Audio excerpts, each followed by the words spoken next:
টপিকগুলো তোমার সামনে আসবে এই সবগুলো হচ্ছে ডি ক্রিয়েটিভ কোয়েশ্চেনের ডি তে আসবে, হায়ার স্কিল লেভেলে আসবে। তো সামহাউ স্টেমে বলে দিবে যে নেফ্রনটা হচ্ছে কিডনির বেসিক ইউনিট, তারপরে এই ডিতে গিয়ে বলবে যে how does this above mention smallest or simplest unit helps to create urine. এভাবে করে তোমাকে কোয়েশ্চেন আস্ক করা হবে। তো স্টেমে যখন তুমি ইউরিন ফর্মেশন নিয়ে কিছু পাবা, ইউরিন ফর্ম করছে, ইউরিনারি ম্যাটেরিয়ালস তৈরি করছে, তখন তুমি এই ফর্মুলাটাতে যাবা। Mechanism of formation of urine equal to ultrafiltration minus selective reabsorption plus active secretion। এখন আসো আলট্রাফিল্ট্রেশনের আরেকটা নাম গ্লোমেরুলার ফিল্ট্রেশন, সিলেক্টিভ রিঅ্যাবজর্পশনের আরেকটা নাম টিউবিউলার রিঅ্যাবজর্পশন, অ্যাক্টিভ সিক্রেশনের আরেকটা নাম টিউবিউলার সিক্রেশন। তো ইউজুয়ালি প্রথমটা দিয়ে লিখলেই বেটার আর কি, এটা তো অন্য একটা বইয়ে এক হইছে বলে আমি সিনোনিমগুলো লিখছি। মেইনলি হচ্ছে এইটাই যে ইউরিন ইকুয়াল টু, মাথার মধ্যে ফর্মুলাটা ফিক্স করে ফেলো, ultrafiltration minus selective reabsorption plus active secretion। লক্ষ্য করো এখন এই কোয়েশ্চেনের অ্যানসারটা তুমি যখন ডেসক্রাইব করতে যাবা, ফার্স্ট অফ অল তুমি এই ultrafiltration, then selective reabsorption plus active secretion তিনটা প্যারাতে লিখতে হবে, তিনটা প্যারাতে ডেসক্রাইব করতে হবে। এবং ডেসক্রিপশনের যে কোনো একটা স্টেজে, যে কোনো একটা পর্যায়ে তুমি এই ডায়াগ্রামটা ড্র করতে পারো। লাইক এমনও হইতে পারে তুমি সবার প্রথমে ডায়াগ্রামটা ড্র করতে পারো, অথবা তুমি চাচ্ছ না আমি আগে আলট্রাফিল্ট্রেশনটা লিখে ফেলি, তারপরে ডায়াগ্রামটা ড্র করব, তারপরে আমি বাকি দুইটা পয়েন্ট ডেসক্রাইব করে লাস্টে বলবো। সো এটা প্রমাণিত হলো, it can be proved like urine equal to আলট্রাফিল্ট্রেশন, it is already proved, এভাবে করে মেনশন করতে পারো। তো চলো এবার আমরা আলট্রাফিল্ট্রেশনটা বোঝাচ্ছি, ফুল কনসেন্ট্রেশন বোর্ডে দিবা। ডিয়ার স্টুডেন্টস, বোর্ডে তাকাও, এই যে ব্লাড ভেসেলটা, এটার নাম হচ্ছে এফারেন্ট আর্টারিওল। এটার নাম কোথ থেকে আসছে? রেনাল আর্টারি থেকে আসছে। রেনাল আর্টারি থেকে এফারেন্ট আর্টারিওলের জন্ম হয়েছে। এবং লাস্ট ক্লাসে আমি বলেছিলাম যে এফারেন্ট আর্টারিওলের যেই ডায়ামিটার, ভেতরের যে স্পেসটা আছে, এটা একটা ওয়াইডার লুমেন। আর ইফারেন্ট যেই blood vessel, efferent arteriole, this is efferent arteriole. Efferent আর্টারিওলের ভেতরের যে লুমেনের স্পেস সেটা অনেক ন্যারো। আজকে দেখতে পাচ্ছ একদম মেজারমেন্ট শো দিয়েছি, ভেতরের যে লুমেনটা আছে তার ডায়ামিটার হচ্ছে 50 মাইক্রোমিটার, আর এটা হচ্ছে তার হাফ 25 মাইক্রোমিটার। তো এবার একটা গল্পে যাই। গল্পটা হলো, আমি এই যে পানির যে মোটরগুলো আছে, এই মোটরের সাথে একটা ওয়াইডার পাইপ অ্যাড করলাম। এই ওয়াইডার এর পাশে আছে মোটর, মোটর দিয়ে খুব রাশে এই টিউবের ভেতর দিয়ে পানি যাচ্ছে। হঠাৎ করে এই ওয়াইডার টিউবের সাথে আমি একটা কি অ্যাড করে দিলাম? ন্যারোয়ার টিউব। কিভাবে অ্যাড করলাম? এখানে একটা রাবার ব্যান্ড বসালাম, রাবার ব্যান্ড কনিক্যাল শেপের, যেটা ওয়াইডার পাইপ আর ন্যারোয়ার পাইপকে অ্যাড করছে। এবং এই রাবার ব্যান্ডের গায়ে কতগুলো ফুটা দিয়ে দিলাম, অ্যাপারচার দিয়ে দিলাম। ঠিক আছে? খুব রাশে যখন পানি আসবে, এই হিউজ ওয়াটার যখন ন্যারোয়ার পাইপে ঢুকবে, এখানে একটা প্রেসার এক্সার্ট হবে না? বেশি পানি একটা তার থেকে অনেক ন্যারো টিউবে ঢুকতেছে, মাঝখানে একটা প্রেসার তৈরি হবে না? এই প্রেসারের কারণে ফুটা দিয়ে সব পানি ফাউন্টেইনের মতো, ফোয়ারার মতো বের হয়ে আসবে। বুঝাইতে পারছি? আর সব ঠিক আছে তো? সেম কেসটা এখানে হবে। মোটা পাইপটা হচ্ছে এফারেন্ট আর্টারিওল, ন্যারোয়ার পাইপটা হচ্ছে ইফারেন্ট আর্টারিওল, আর মাঝখানে আছে এখানে 50 থেকে 60 কেসার ব্লাড ক্যাপিলারি। এদেরকে তুমি লাস্ট ক্লাসে কি নামে ডেকেছিলে? গ্লোমেরুলাস। ডিয়ার স্টুডেন্টস, এই গ্লোমেরুলাসের গায়ে কতগুলা ছোট ছোট ফুটা থাকে, এই ফুটাগুলাকে বলে ফেনেস্ট্রা। ফেনেস্ট্রা, এই অ্যাপারচার গুলোকে বলে ফেনেস্ট্রা। তাহলে এখানে যেমন আমি রাবার ব্যান্ডের গায়ে কতগুলো ফুটা দিয়ে দিয়েছিলাম, সিমিলারলি এই 50 থেকে 60 যে ফাইন ব্লাড ক্যাপিলারি আছে তাদের সারফেসে অনেকগুলো কি আছে, মাইক্রোস্কোপিক অ্যাপারচারস আছে, আর সেই অ্যাপারচারগুলোকে কি নামে ডাকা হয়, ফেনেস্ট্রা। এই ফেনেস্ট্রা দিয়ে সব কিছু বের হয়ে আসবে, ব্লাডে থাকা সব কিছু বের হয়ে আসবে। স্যার সব কিছু বলতে আমি বোঝাতে যাচ্ছি, number 1 some good things and some bad things. good things এর মধ্যে কে কে আছে, গ্লুকোজ, কার্বোহাইড্রেট, এগুলো ব্লাডের কোথায় থাকে, প্লাজমায় থাকে। আসলে এক নম্বরে গ্লুকোজ না লিখে এক নম্বরে পানি লিখি স্যার, ওয়াটার। এবং এই ওয়াটারটা মোটামুটি 100% ওয়াটার, ব্লাডের প্লাজমায় যে ওয়াটার আছে সব ওয়াটার বাইরে বের হয়ে চলে আসছে। এখানে একটা ব্যাপার কোথায় বলা উচিত ছিল, দুইটা জিনিস বাইরে বের হয়ে আসতে পারবে না ফেনেস্ট্রা দিয়ে। এক নাম্বার হচ্ছে ব্লাড কর্পাসেল, ব্লাড কর্পাসেল যেগুলো আছে আরবিসি, ডব্লিউবিসি, প্ল্যাটলেটস, এরা বের হয়ে আসতে পারবে না। কি দিয়ে বের হয়ে আসতে পারবে না, ফেনেস্ট্রা দিয়ে আসতে পারবে না। দুই নাম্বার হচ্ছে প্লাজমা প্রোটিন, প্লাজমা প্রোটিনগুলো সাইজে একটু বড়, এগুলোও বের হয়ে আসতে পারবে না। প্লাজমা প্রোটিনের নাম albumin, globulin, prothrombin, fibrinogen. Plasma প্রোটিনের নাম albumin, globulin, prothrombin, fibrinogen. So এই ম্যাটেরিয়ালস গুলা এই 50 থেকে 60টা যে ব্লাড ক্যাপিলারি আছে তাদের ভেতরে থেকে যাবে। আর এটা ছাড়া, এই দুইটা জিনিস ছাড়া ব্লাডের মধ্যে যা কিছু আছে সব কিছু বাইরে বের হয়ে চলে আসবে। এখন যা কিছু মানে কোনগুলো স্যার, দেখেন ওয়াটার সব বাইরে বের হয়ে চলে আসছে, ব্লাডের প্লাজমার মধ্যে কার্বোহাইড্রেট ছিল, সেই কার্বোহাইড্রেট গুলো বের হয়ে চলে আসছে।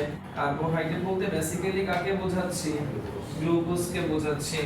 এছাড়াও এটার মধ্যে অ্যামাইনো অ্যাসিড ছিল, অ্যামাইনো অ্যাসিড গুলো বাইরে বের হয়ে চলে আসছে। তারপরে এখানে ভাইটামিনস ছিল, ভাইটামিনস গুলো বাইরে বের হয়ে চলে আসছে। ব্লাডের প্লাজমা অনেকগুলো হরমোনস ছিল, সেগুলো বাইরে বের হয়ে চলে আসছে। So all of these are good things. Good things তো বাইরে বের হয়ে আসছে। এবার আমি মেনশন করতে যাচ্ছি ব্লাডের প্লাজমার মধ্যে কিছু ব্যাড থিংও আছে যেগুলোকে আমরা বলি nitrogenous wastage, and they are number 1 urea, number 2 uric acid, number 3 creatine, number 4 creatinine, number 5 urochrome, number 6 NH3 ammonia. So এই গ্রিন মার্কার দিয়ে যাদেরকে মেনশন করলাম এগুলো হচ্ছে ব্যাড থিংস। তার মানে গুড থিংস, ব্যাড থিংস সবগুলাই কোন ফুটা দিয়ে বের হয়ে আসবে, ফেনেস্ট্রা নামের যে অ্যাপারচার আছে সেগুলো দিয়ে বাইরে বের হয়ে আসবে। এসে কোন জায়গায় আসবে জানো, এই যে স্ট্রাকচারটা দেখতে পারতেছো ব্ল্যাক মার্কার দিয়ে ড্র করছি, এটা কিন্তু একটা কাপের মতো স্ট্রাকচার, কাপ বোমেন্স ক্যাপসুল। এটা হচ্ছে একটা কাপের মতো স্ট্রাকচার। আমার কথাকে বুঝো, একটা কাপকে তুমি যখন দুইবার কাট করবা, একবার কাট করলাম, দুইবার কাট করলাম, মাঝখান থেকে স্লাইসটা বের করে আনলে এরকম একটা শেপ পাবা না। তুমি এটাকে এখন 3D স্ট্রাকচার চিন্তা করো, এই বোমেন্স ক্যাপসুলকে কি স্ট্রাকচার চিন্তা করো, 3D স্ট্রাকচার। এই ভেতর থেকে সবকিছু যত ফ্লুইড ওয়াটারের সাথে সবকিছু ডিজলভ অবস্থায় আছে তারা এখন কাপের ভেতরে এই জায়গাটাতে চলে আসছে সব ফ্লুইড। ফিল্ট্রেশন, আলট্রা ফিল্টার করা মানে কি, কয়েকটা লেয়ার ক্রস করে যাওয়া, কয়েকটা লেয়ার ক্রস করে আসা। এখন কয়টা লেয়ার ক্রস করে আসবে এইটা এক্সামে মেনশন করতে হবে, কয়টা লেয়ার ক্রস করে আসবে সেটা একটু বুঝো। এই ম্যাটেরিয়ালস গুলা গুড থিং, ব্যাড থিং, এগুলো কোথায় ছিল, গ্লোমেরুলাসের ভেতরে, এই ব্লাড ক্যাপিলারি গুলার ভেতরে। Then I want to take a single blood capillary from here, from glomerulus, and want to magnify it. আমি একটা ছোট্ট 50 থেকে 60 একটা ব্লাড ক্যাপিলারিকে নিয়ে আসলাম।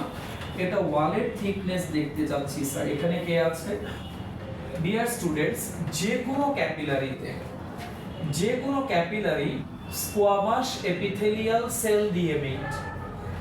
এই স্কোয়ামাস এপিথেলিয়াল সেলের বাইরে আউটসাইডে একটা কে আছে, বেসমেন্ট মেমব্রেন আছে। 9-10 শিখাইছে না যে স্কোয়ামাস এপিথেলিয়াল সেল একটা সারফেসের উপরে থাকবে, সেই সারফেসটার নাম কি? Basement membrane. তার মানে আমি যদি গ্লোমেরুলাসের ভেতর থেকে বাহিরে আসতে চাই, সো ফার আমি দুইটা লেয়ার ক্রস করেছি। কোন দুইটা layer? Squamous epithelial cell of glomerulus or blood capillary.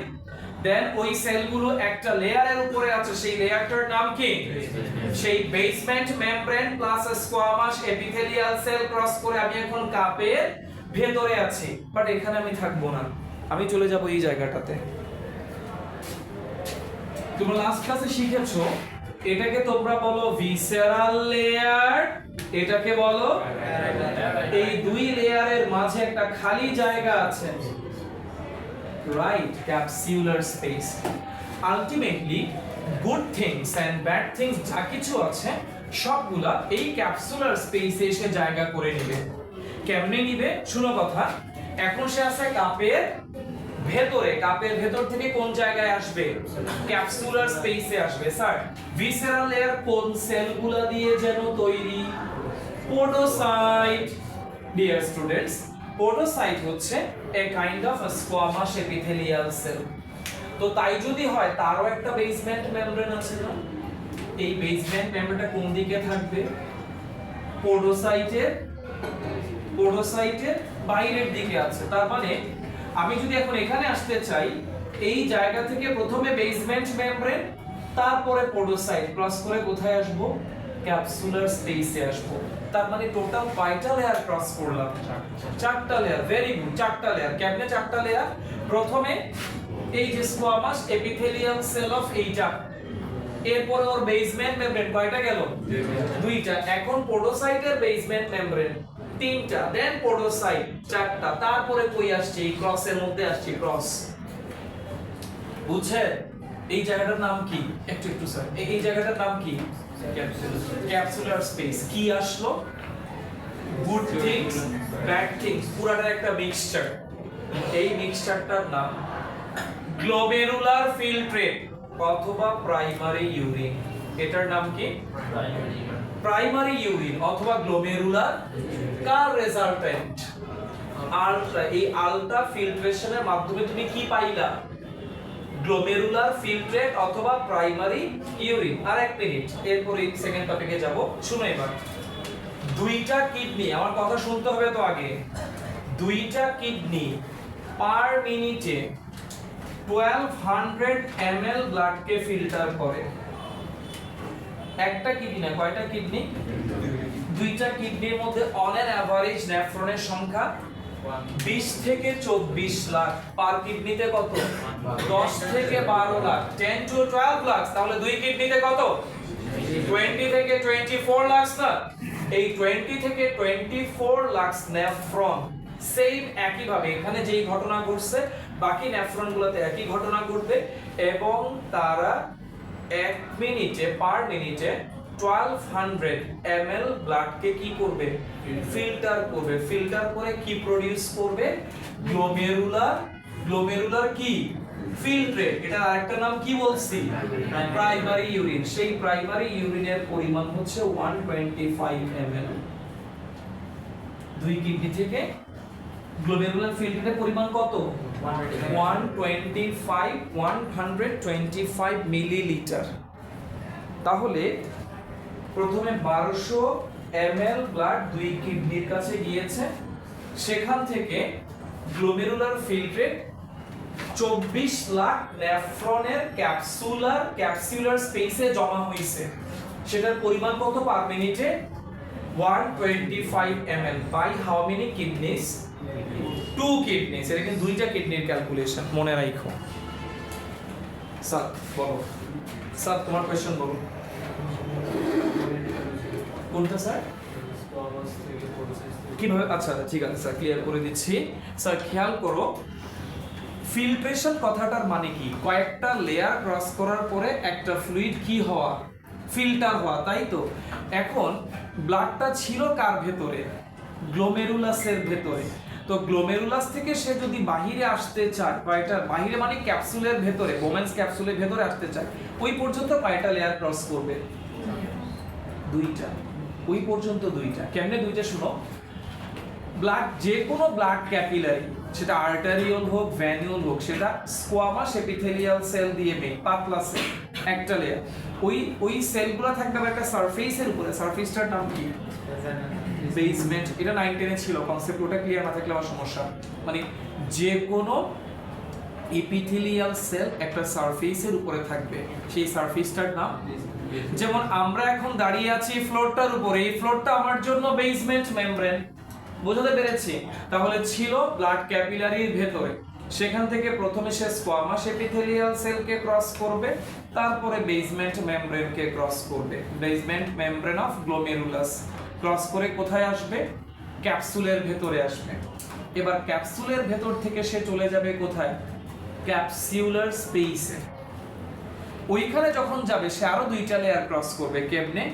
পোডোসাইটের basement membrane and পোডোসাইট। তাহলে আগে দুইটা, এখন দুইটা, চারটা লেয়ার ক্রস করে সে কোন জায়গায় জায়গা করে নিছে? ক্যাপসিউলার স্পেস অফ বোমেন্স ক্যাপসুল। ঠিক আছে? একটু ক্রিটিক্যাল টপিক স্যার এটা। মেকানিজমগুলো কিডনি, আমি তো বললাম তোমাদেরকে আগেও, হয়তো অনেকবারই বলছি যে আমাকে যদি বলো, এটা আমার পার্সোনাল অপিনিয়ন, তোমাদের সাথে মিলানোর দরকার নাই, হার্ট থেকে আমার কাছে কিডনিকে বেশি ভ্যালুয়েবল মনে হয় ফিজিওলজির দিক থেকে। হার্টের ফাংশনটা জাস্ট মেকানিক্যাল, পাম্পিং, ব্লাডকে পাম্প করে দিচ্ছে। হ্যাঁ ঠিক আছে, পাম্পিং এর মাধ্যমে বডিতে খাবার স্প্রেড করে যাচ্ছে, বাট কিডনির ফাংশনগুলো হচ্ছে বায়োকেমিক্যাল, ফিজিওলজিক্যাল। সব ইম্পর্টেন্ট রিঅ্যাকশনগুলো রান হয় কিডনির মধ্যে। অনেক ইম্পর্টেন্ট একটা অর্গান স্যার। তো এইরকম একটা টপিক নিয়ে আপনারা স্টাডি করছেন যে কিভাবে কিডনির মাধ্যমে, নেফ্রনের মাধ্যমে ইউরিন প্রডিউস হয়। তাহলে আমরা প্রথমে কি পেলাম? Good thing and bad thing combinedly বলে গ্লোমেরুলার ফিল্ট্রেট অথবা প্রাইমারি ইউরিন। এই পর্যন্ত নিতে পেরেছি। তাহলে এটা কার রেজাল্টেন্ট? সো ফার তুমি যা কিছু বললা up to primary urine formation পর্যন্ত, এটা হবে ফার্স্ট টপিক, আলট্রা ফিল্ট্রেশন। হ্যাঁ হোল্ড করে রাখছে, গ্যাপ আছে না, তারপর তো গ্যাপ আছে, গ্যাপগুলো দিয়ে ওটাকে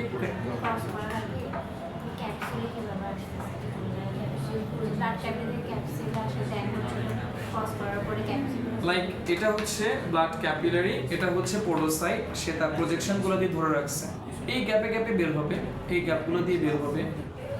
সেটা একেবারে ক্লোজলি এভাবে রাখে নাই, এবারে তো বার হওয়ার জায়গা থাকতো না, সে রেখেছে এই প্যাটার্নে। তো মাঝখানে অ্যাপারচারগুলো দিয়ে ফ্লুইড বের হয়ে আসবে সব। হ্যাঁ, পোডোসাইটের বাইরের দিকে কে আছে? পোডোসাইটটা একটা kind of squamous epithelial sell. তো পোডোসাইটের বাইরের দিকে মানে ভেতরের লেয়ারটা আগে প্রথমে কাকে পাবে? পোডোসাইটের কে থাকবে? বেসমেন্ট মেমব্রেন, তারপরে পোডোসাইট, তারপরে capsular space.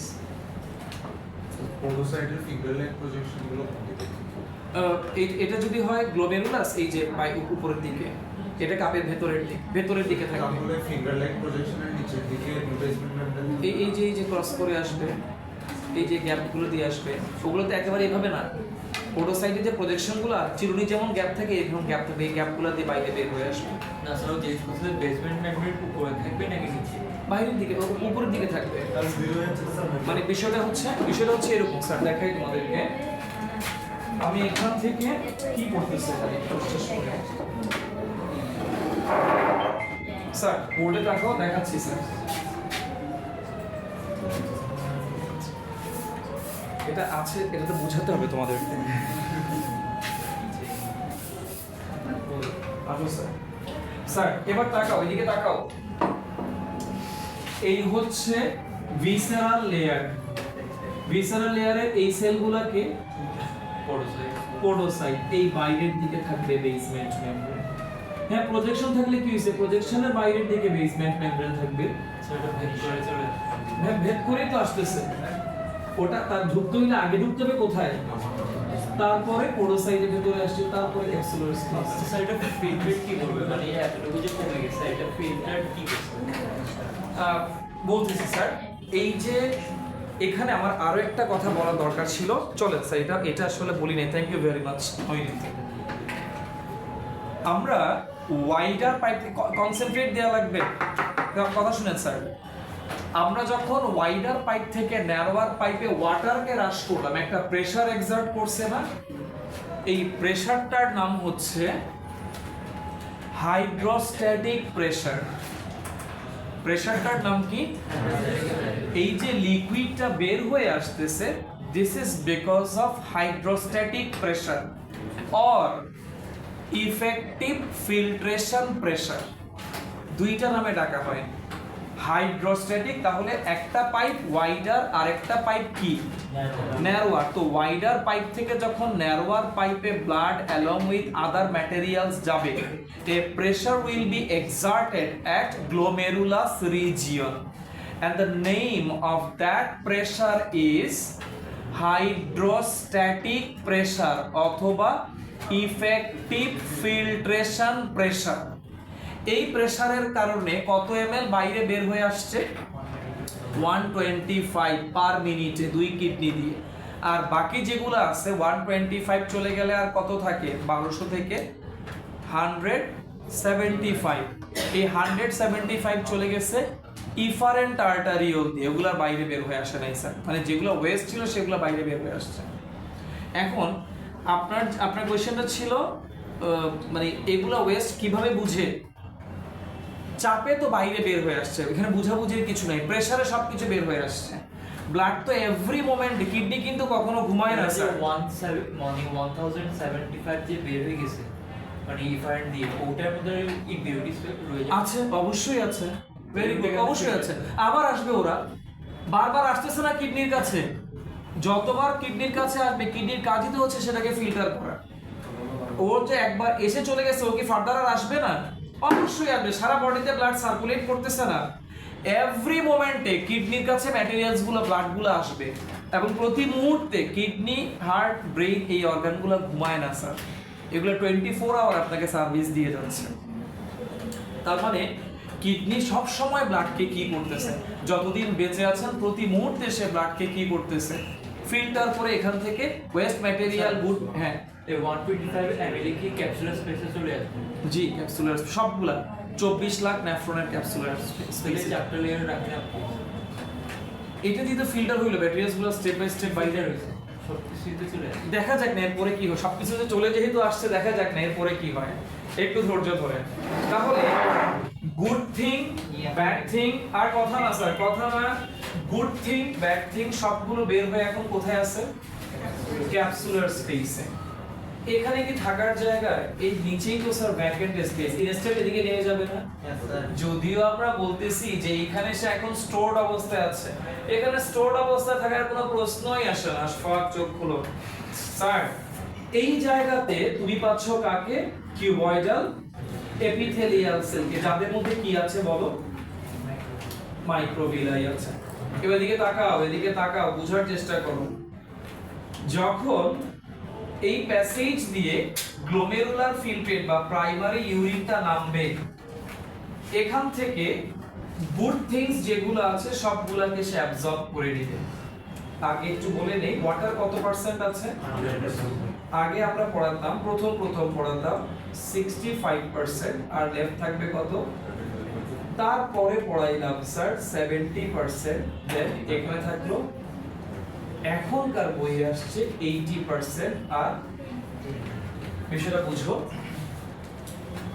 65% or 70% or 80% water must be absorbed, কেননা এই ওয়াটার সব কোথা থেকে বের হয়ে চলে আসছে? ব্লাড থেকে সব চলে আসছে। এখন এই ওয়াটারটা ব্লাডে ইন্টারঅ্যাক্ট করতে হবে না স্যার, তা না হলে ব্লাডে তো কোনো ফ্লুইডই থাকবে না। এই জন্য দেখা যায় যা ওয়াটার আসছে তারা প্রাইমারি ইউরিনের মধ্যে আছে, এরা যখন এই ডাক্ট দিয়ে নামবে, এখানে যে ভিলাইগুলো আছে না, ভিলাইগুলা গুড থিংস গুলাকে অ্যাবজর্ব করবে। গুড থিংস এর মধ্যে 80% বা 70% বা 65% যে ওয়াটারটা আছে, that must be reabsorb. Must be কেন বলতেছি? এই কারণেই যে আপনি যেই সিচুয়েশনেই থাকেন না কেন এই ওয়াটারটা অ্যাবজর্ব হবে। যেই সিচুয়েশনে মানে সাপোজ এখন summer time, temperature 35 degree, huge sweating হচ্ছে, তখন 80% ওয়াটার অ্যাবজর্ব হবে। অথবা উইন্টার টাইম, আপনি জ্যাকেট পরে আছেন, তখন 80% ওয়াটার অ্যাবজর্ব হবে। তার মানে 80% ওয়াটার অলওয়েজ অ্যাবজর্ব হবে। আপনার বডি যেই সিচুয়েশনে থাকুক, এই অ্যাবজর্পশনকে বলে কম্পালসরি ওয়াটার অ্যাবজর্পশন, কম্পালসরি। ঠিক আছে? আর বাকিটাকে বলে যেগুলো অ্যাবজর্ব করব নাকি করব সেটা পরের ব্যাপার। সেটা কত পার্সেন্ট? এখনকার বই অনুযায়ী 20%। এই ওয়াটারটা অ্যাবজর্ব হইতেও পারে, নাও হইতে পারে, ইট ডিপেন্ডস অন বডিতে কি পরিমাণ ওয়াটার আছে। এই ওয়াটার অ্যাবজর্পশনটাকে আমরা বলবো ফ্যাকাল্টেটিভ। ফ্যাকাল্টেটিভের বাংলা হচ্ছে সুবিধাবাদী, লাগলে করব, না লাগলে ফেলে দিব, ইউরিন বানায় বডি থেকে বের করে দিব। বুঝাইতে পারছি? তাহলে ইউরিন হবে কত পার্সেন্ট দিয়ে? 20%। আর এই ওয়াটারটা কোথায় চলে আসবে? ব্লাডে। তার মানে ব্লাডে ওয়াটার আলটিমেটলি কোশ্চেন অ্যান্সারে পাচ্ছিস তো, এই ওয়াটারটা আবার কোথায় রিটার্ন করতেছে? ব্লাড থেকে বের হয়ে গেছে, এগুলো আবার ব্লাডে রিটার্ন করতেছে। খুব সামান্য পরিমাণ ওয়াটার কি হবে? ইউরিন হবে। দেখা যাক না এটা কি হয় পরে। তাহলে রিসেন্ট বই অনুযায়ী কত পার্সেন্ট ওয়াটার অ্যাবজর্ব হবে? 80%। ওকে স্যার, এবার তাকাও, কার্বোহাইড্রেট অ্যাবজর্ব হবে, তারপরে অ্যাবজর্ব হবে অ্যামাইনো অ্যাসিড, ভিটামিন, হরমোন, এই জিনিস। এছাড়াও আরো কিছু পার্ট আছে যেগুলো আমি লিখি নাই, ডিফারেন্ট ইলেকট্রোলাইটস, যেমন সোডিয়াম আছে, পটাশিয়াম আছে, সিএল ক্লোরাইড আছে, এই আয়নগুলো অ্যাবজর্ব হবে, গুড থিংস গুলো অ্যাবজর্ব হবে। Dear students, good thing absorb করতে গিয়ে কিছু ব্যাড থিংও রিঅ্যাবজর্ব হয়ে যায়, কারণ ওরা ওয়াটারে কি অবস্থায় থাকে?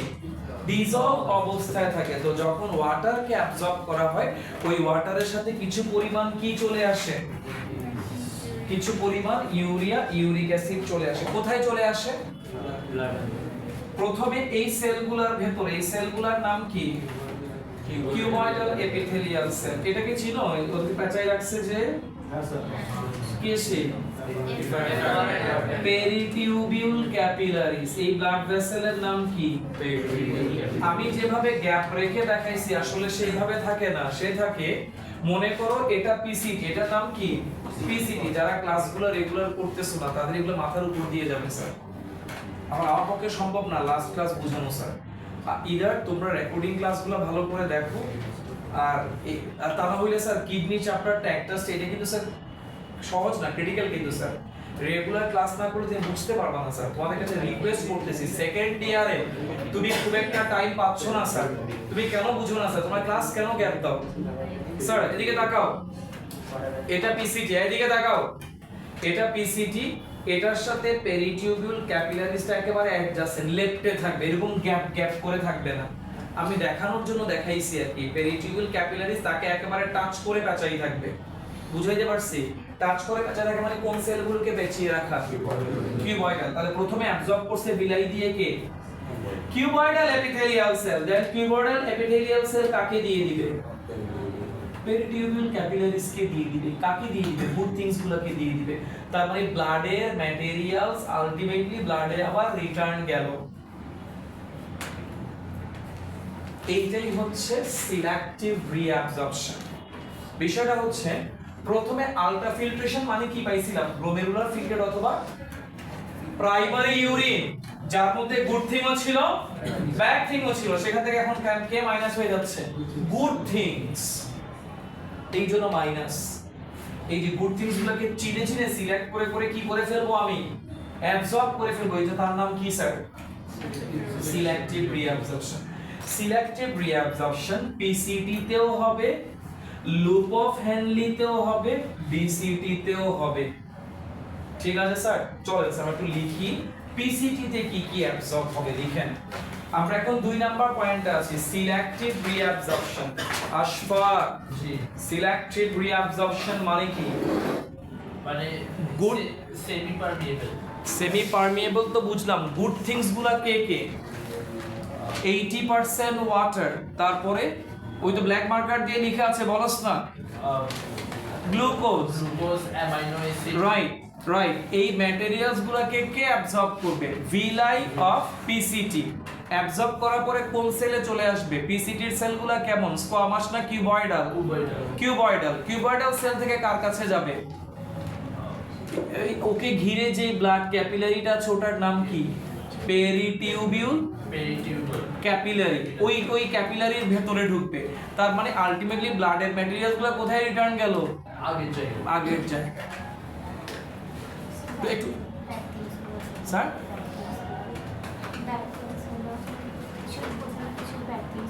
হ্যাঁ, ব্যাড থিংসও যাবে, কিছু পরিমাণ ইউরিয়াও অ্যাবজর্ব হয়ে যায়, ইউরিক অ্যাসিডও অ্যাবজর্ব হয়ে যায়।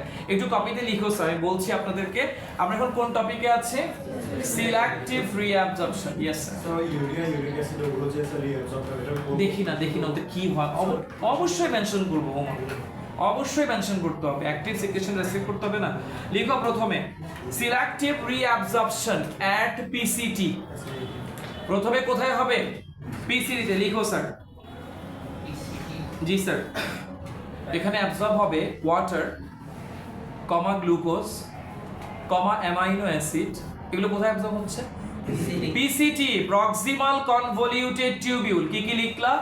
ওয়াটার, কমা গ্লুকোজ, কমা অ্যামাইনো অ্যাসিড, কমা ভাইটামিন, কমা হরমোন, কমা Na প্লাস, ওই যে ইলেকট্রোলাইট গুলো আর কি, sodium, Na plus, comma K plus, comma Cl minus. এগুলো কোন জায়গায় অ্যাবজর্ব হবে?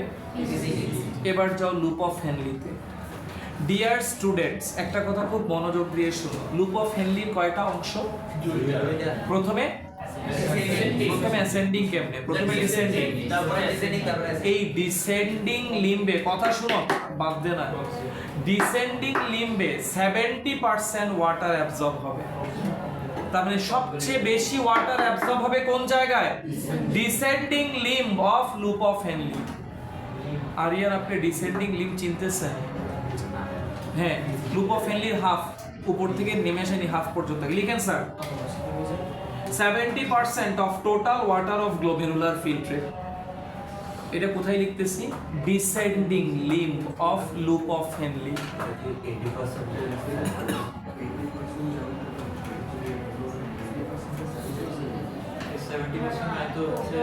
গ্লোমেরুলার ফিল্ট্রেটের 70%, গ্লোমেরুলার ফিল্ট্রেটে যেই ওয়াটার আছে সেটার 70%। ঠিক আছে, তাহলে 70% হইলে আর কত পার্সেন্ট লেফট থাকে? 10%। ওই 10% এর কিছু হবে পিসিটি তে, কিছু হবে কালেক্টিং ডাক্টে। আসতেছে সিরিয়ালি, যাও না।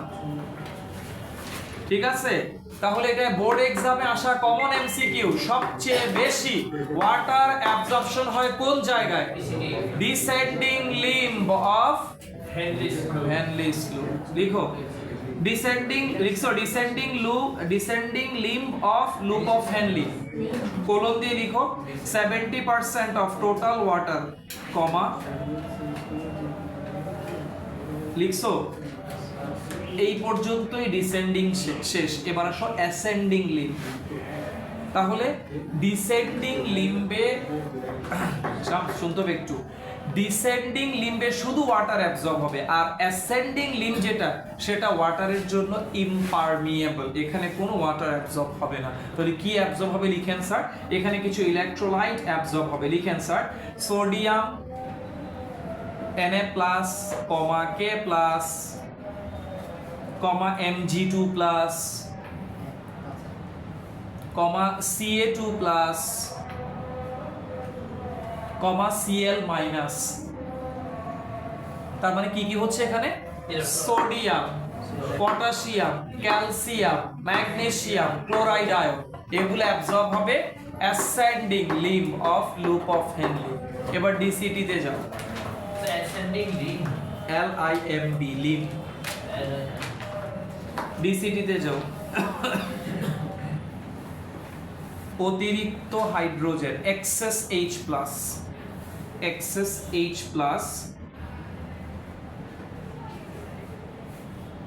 কমা sodium,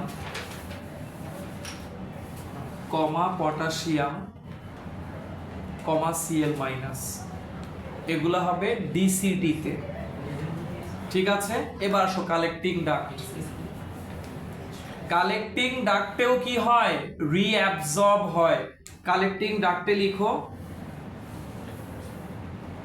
small amount of water, ঠিক আছে, তাহলে আসো ওয়াটার কোন কোন জায়গায় অ্যাবজর্ব হইছে বলো। সবচেয়ে বেশি হইছে ডিসেন্ডিং লিম্বে, তারপরে হইছে পিসিডিতে সামান্য পরিমাণ, পিসিডিতে সামান্য পরিমাণ, কালেক্টিং ডাক্টে, টোটাল মিলায় 80%। ডিসেন্ডিং সরি কিছু মিনারেলস আর দরকার না, বেশি হয়ে যাচ্ছে, এতটুকু লিখতে পারে না। পিসিটিতে ওয়াটার কন্ট্রোল হতে পারে 5% ধরো অন এভারেজ। তাহলে স্যার ডিসিডিতে কোনো ওয়াটার অ্যাবজর্পশন হবে না? না হবে না, কালেক্টিং রাখতে হবে, শুধু কালেক্টিং তিনটা জায়গায় বলেছে। ইউরিয়া ইউরিক অ্যাসিড কোথায় অ্যাবজর্ব হবে? ইউরিয়া অ্যাবজর্ব হবে পিসিটিতে। লিখেন স্যার, এটা বলতে ভুলে গেছি, লিখেন ওটা পিসিটিতে, লিখেন পিসিটিতে বলছি স্যার। ইউরিক অ্যাসিড জি ঠিক আছে, পিসিটিতে small amount of urea and uric acid will be reabsorbed at PCT. ঠিক আছে, ঠিক আছে। এখন শুনো, এগুলো তো হওয়ার কথা ছিল না, বাট এগুলো ওয়াটারের সাথে ডিজলভ থাকা অবস্থায় চলে আসছে। ঠিক আছে, এবার শুনো, না অ্যাবজর্ব হয় না, অ্যাবজর্ব হয় না স্যার, এগুলো লুমেনের ভেতর, এগুলো বের হয়ে যাবে ইউরিন হয়ে। এখন শুনো, যারা অ্যাবজর্ব হয় নাই তারা কে কে বলো তো? ইউরিয়ার তো মেজরিটি কার ভেতরে আছে? এই লুমেনের ভেতরে আছে। স্মল অ্যামাউন্টে না রিঅ্যাবজর্ব হইছে, স্মল অ্যামাউন্ট কি রিঅ্যাবজর্ব হইছে? এই দুইটা, সব না তো, বাকিগুলো এখনো কার ভেতরে আছে? এই লুমেন, লুপোফেনলির লুমেন, ডিসিটির লুমেন, দেন কোথায় গিয়ে পড়বে? দেন ফাইনালি এটা এখান থেকে কোথায় আসবে? এই জায়গাটার নাম হচ্ছে রেনাল প্যাপিলা। রেনাল প্যাপিলার পরে মাইনর ক্যালিক্স, মাইনর ক্যালিক্সের পরে মেজর ক্যালিক্স, মেজর ক্যালিক্সের পরে ইউরেটার, ইউরেটার হয়ে ইউরিনারি ব্ল্যাডার। তাহলে আমরা দেখতে পারতেছি যখন সে রেনাল প্যাপিলাই চলে আসবে, এরপরে আসার কোনো ফিজিওলজি হচ্ছে না, সে জাস্ট প্যাসেজগুলো দিয়ে রান করে কোথায় গিয়ে রিচ করতেছে? ইউরিনারি ব্ল্যাডারে। মানে যা অ্যাক্টিভিটি কে রান করাচ্ছে বলো তো? নেফ্রন এন্ড কালেক্টিং ডাক্ট তো কিছুটা রিঅ্যাবজর্ব হচ্ছে। মানে ফিজিওলজি মানে কি? কোনো না কোনো প্রসেস চলছে, অ্যাবজর্পশন বলো, সিক্রেশন বলো, কোনো না কিছু এখানে চলতেছে। যখন সে রেনাল, এই ছিদ্রটার নাম কি? রেনাল প্যাপিলা, রেনাল প্যাপিলা দিয়ে যখন যা বের হবে ওটা হচ্ছে ইউরিন, ইউরিন। তাহলে গ্লোমেরুলার ফিল্ট্রেট প্রোডিউস হয়েছিল কত ml? এর মধ্যে 124 ml রিঅ্যাবজর্ব হয়ে যায়। বুঝতে পারছেন? তার মানে পার মিনিটে ইউরিন প্রোডিউস হয় কয় ml? কয় কিডনি থেকে? দুই কিডনি থেকে। পার মিনিটে 1 ml ইউরিন প্রোডিউস হবে। ঠিক আছে, পার মিনিটে, এভাবে করে অনেক ইউরিন না, পার মিনিটে 1 ml। আচ্ছা এবার শুনো, এদিকে শুনো, তার মানে এই পর্যন্ত এখন অ্যাক্টিভ সিক্রেশনে যাই নাই স্যার, এই পর্যন্ত কত ml ম্যাটেরিয়াল টিউব এই লুমেনের ভেতরে আছে? 1 ml। এবার শুনো অ্যাক্টিভ সিক্রেশন। আচ্ছা এই পর্যন্ত আর কেউ কিছু আস্ক করবা? প্রথমে ইয়েস স্যার। স্যার আমার ফার্স্ট স্টেপটাতে যদি ব্লাড থেকে 100% ওয়াটার অ্যাবজর্ব হয়ে যায়, তো এই ফ্লুইডলেস ব্লাড অ্যাবজর্ব 100% ওয়াটার কোথায় অ্যাবজর্ব হলো? স্যার আলট্রাফিল্ট্রেশনে আপনি তো বের হয়ে আসছে ব্লাড থেকে, মানে ফিল্ট্রেট হয়ে যাচ্ছে, তো হ্যাঁ, ফ্লুইডলেস ব্লাডটা আবার কিভাবে?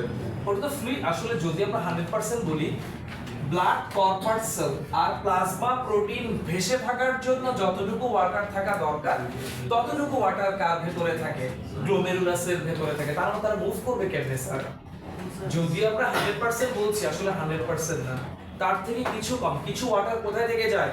গ্লোমেরুলাসের ভেতরে থেকে যায়, so that they can float easily. Understood? Okay, এখন দেখো প্রথমে দুই কিডনির কাছে পার মিনিটে আসছিল 1200 ml ব্লাড। এই 1200 ml ব্লাডকে হাইড্রোস্ট্যাটিক প্রেসারের মাধ্যমে গ্লোমেরুলার ফিল্ট্রেট প্রোডিউস করা হয়েছিল কত ml? এখান থেকে রিঅ্যাবজর্ব করা হয়েছে মেজরিটি। তাহলে বাকি আর লেফট থাকলো কয় ml? এই 1 ml কার ভেতরে? লুমেনের ভেতরে। কোন লুমেন? পিসিটির লুমেন, লুপ অফ হেনলির লুমেন, ডিসিটির লুমেন। এবার আসো, এর সাথে আরো কিছু থিং অ্যাড হবে যেগুলো ভুলে চলে আসছিল। ওদের তো আসার কথা ছিল না, ওরা যেহেতু চলে আসছে ওদেরকে এখন রিলিজ করে দেওয়া হবে। পিসিটির সেলগুলা ব্লাড ক্যাপিলারি থেকে কিছু ম্যাটেরিয়াল চলে আসবে ব্লাড ক্যাপিলারি থেকে পিসিটির ভেতরে, ঠিক আছে? কিছু ওয়েস্ট ম্যাটেরিয়াল যেগুলো ভুলে চলে ওরা তো ব্লাডে আসার কথা না, অ্যাবজর্পশনের সময় ডিসলভ থেকে চলে আসছে, ওরা আবার কি হবে ব্লাড ক্যাপিলারি থেকে কোথায় এন্টার করবে? পিসিটির ভেতরে। কিছু ওয়েস্ট ম্যাটেরিয়াল ব্লাড ক্যাপিলারি থেকে ঢুকবে ডিসিটির ভেতরে। তার মানে এগুলো কার সাথে অ্যাড হচ্ছে? কত ml এর সাথে অ্যাড হচ্ছে?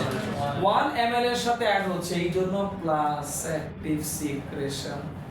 তার মানে 1 ml থেকে কিছু বেশি পরিমাণের কি প্রোডিউস হবে? ইউরিন। এখন আসো অ্যাক্টিভ সিক্রেশনে যাই, লিখো স্যার সাব আনওয়ান্টেড, লিখো অ্যাক্টিভ সিক্রেশন। সাম আনওয়ান্টেড ম্যাটেরিয়াল সাচ এস, কি লিখতেছো এখন? 3 নাম্বার পয়েন্ট, অ্যাক্টিভ সিক্রেশনের ডেসক্রিপশন। কার ডেসক্রিপশন? Active secretion. প্লাস কেন হইছে? কারণ তারা ওয়েস্ট ম্যাটেরিয়ালের সাথে অ্যাড হচ্ছে, 1 ml এর সাথে অ্যাড হচ্ছে। কোন কোন জায়গায় অ্যাডিং হবে? পেরিটিউবিউল ক্যাপিলারিস থেকে পিসিটি এন্ড পেরিটিউবিউল ক্যাপিলারিস থেকে ডিসিটি। লুপ অফ হেনলিতে কোনো অ্যাক্টিভ সিক্রেশন হবে না। লিখো sir sub unwanted material such S small amount of urea and small amount of uric acid, আলাদা আলাদা করে লেখা লাগবে কিন্তু, small amount of urea and small amount of uric acid come out from peritubule capillaries to PCT। কোত্থেকে কোথায়? পেরিটিউবিউল capillaries থেকে পিসিটির মধ্যে। Full stop. বিসাইডস, আমি লাইনটা আবার বলছি, প্রথম লাইনটা আবার বলছি, some unwanted material such as small amount of urea and small amount of uric acid come out from peritubule capillaries to PCT, full stop। Besides, লিখেন besides histamine, এক্সেস হিস্টামিন থাকলে, এক্সেস মেডিসিন থাকলে, access electrolytes থাকলে এগুলো আপনার body রাখবে না, এগুলো কি করবে? ওই পেরিটিউবিউল ক্যাপিলারিস থেকে কোথায় ঢুকে যাবে? ডিসিটিতে। লিখেন স্যার হিস্টামিন, এগুলো অতিরিক্ত, এগুলো বডি থেকে বেশি পরিমাণে যখন থাকে হিস্টামিন, হিস্টামিন কি করে? ইমিউন সিস্টেম বুস্টার, এটাকে বলে ইমিউন সিস্টেমকে অ্যাক্সিলারেট করে। সো অ্যালার্জির জন্য খুব ভালো। হিস্টামিন কমা, হিস্টামিন কমা দিচ্ছেন, কমা দিয়ে H প্লাস K প্লাস আর এক প্লাস অ্যামোনিয়াম NH4 প্লাস, এইগুলা কাম আউট ফ্রম, লিখেন come out from peritubular capillaries to DCT, distal convoluted tubule, peritubular capillaries to DCT। তার মানে এগুলো কার সাথে অ্যাড হইল? 1 ml এর সাথে। ফাইনালি এগুলো সব হচ্ছে ইউরিন। বুঝছো? সামনের টপিকগুলো একটু টাফই যাবে, কিছু করার নাই স্যার। স্যার এগুলা আমরা যে বায়োলজি পরীক্ষা থেকে ক্যালকুলেটর নিয়ে যাবো। নেওয়া লাগবে কেন বলি? বিএমআই এর ম্যাথ আছে না, বিএমআই এর ম্যাথ আছে, আর ক্যালকুলেটর সাথে থাকবেই। আসেন স্যার। ওকে, তাহলে ফাইনালি আমরা একটু চিন্তা করি। প্রথমে দুইটা কিডনির কাছে আলট্রা ফিল্ট্রেশনের মাধ্যমে গ্লোমেরুলার ফিল্ট্রেট প্রডিউস হলো, যেই গ্লোমেরুলার ফিল্ট্রেটের আরেকটা নাম প্রাইমারি ইউরিন। এখানে গুড থিংসও আছে, ব্যাড থিংসও আছে, যারা এখন লুমেনের ভেতরে। আমি গুড থিংসকে বডি থেকে বের হতে দিব না, সেই জন্য ওগুলাকে আমি কি করে ফেলবো? রিঅ্যাবজর্ব করে ফেলবো। এই রিঅ্যাবজর্পশন 3টা জায়গা, রেনাল টিউবিউলের 3টা জায়গাতেই হবে। সেই 3টা জায়গা কি কি বলেন? বিসিটি লুপোফেনলি ডিসিটি অ্যাবজর্ব করার সময় কিছু আননেসেসারি ম্যাটেরিয়ালও রিঅ্যাবজর্ব হয়ে যায়, সেগুলোকে আমি আবার ছেড়ে দিই। ঠিক আছে, ওই ছেড়ে দেওয়াটা হচ্ছে অ্যাক্টিভ সিক্রেশন অথবা টিউবুলার সিক্রেশন। তাহলে গ্লোমেরুলার ফিল্ট্রেট দুইটা কিডনি দিয়ে প্রডিউস হইল 125 ml। কোন কোন বইয়ে সেন্টিমিটার কিউব লিখছে, কোন কোন বইয়ে সিসি লিখছে, কোনো সমস্যা নাই, ml লিখলেও সমস্যা নাই, মিলিলিটারে রাখবেন। সেখান থেকে অ্যাবজর্ব করে নিব কত ml কে, 124 ml কে বাই 24 lakh nephron within how duration কত, 1 মিনিট, দুইটা কিডনির মাধ্যমে। তাহলে দুই কিডনির মাধ্যমে পার মিনিটে ওয়েস্ট ম্যাটেরিয়াল প্রডিউস হলো 1 ml। এটার সাথে অ্যাড হবে আবার কিছু যেগুলো অ্যাবজর্ব ভুলে চলে আসছে, সেগুলোকে আবার ছেড়ে দিবে ব্লাড ক্যাপিলারি। তাহলে সবকিছু মিলায়ে মোটামুটি 1 ml প্লাস ইউরিন প্রডিউস হবে পার মিনিটে বাই 2 কিডনিস। তাহলে urine equal two at first good thing bad things মানে আলট্রা ফিল্ট্রেশন মাইনাস যেগুলো গুড থিং সেগুলোকে সিলেক্ট করে নিয়ে নিলাম, সিলেক্টিভ রিঅ্যাবজর্পশন। সিলেক্ট করার সময় কিছু ব্যাড থিংও চলে আসছিল, ওগুলোকে আবার ছেড়ে দিলাম, প্লাস অ্যাক্টিভ সিক্রেশন। ঠিক আছে স্যার? না মাইক্রোভিলায় শুধুমাত্র আছে পিসিটিতে, শুধুমাত্র পিসিটিতে, আর অন্য ওখানে যে সেলগুলো আছে তারা সারফেস দিয়ে অ্যাবজর্ব করবে। ঠিক আছে স্যার? তাহলে এই টপিকটা একদম নিশ্চিত থাকবে এটা ডিতে আসবে, তুমি যেই কলেজেরই স্টুডেন্ট হও না কেন স্যার। কিডনি স্ট্রাকচার, নেফ্রনের স্ট্রাকচার এগুলো দিবে সিতে, আর ডিতে দিবে ইউরিন ফরমেশনের মেকানিজম, একদম নিশ্চিত থাকো। CCB6 এর জন্য ফিল্ট্রেটের পার্টটা আমাদের থেকে 4টা লেয়ার হ্যাঁ অবশ্যই অবশ্যই। সেকেন্ড ইয়ার হচ্ছে একটা ক্লাস হলো কি লাগাইছিস বলা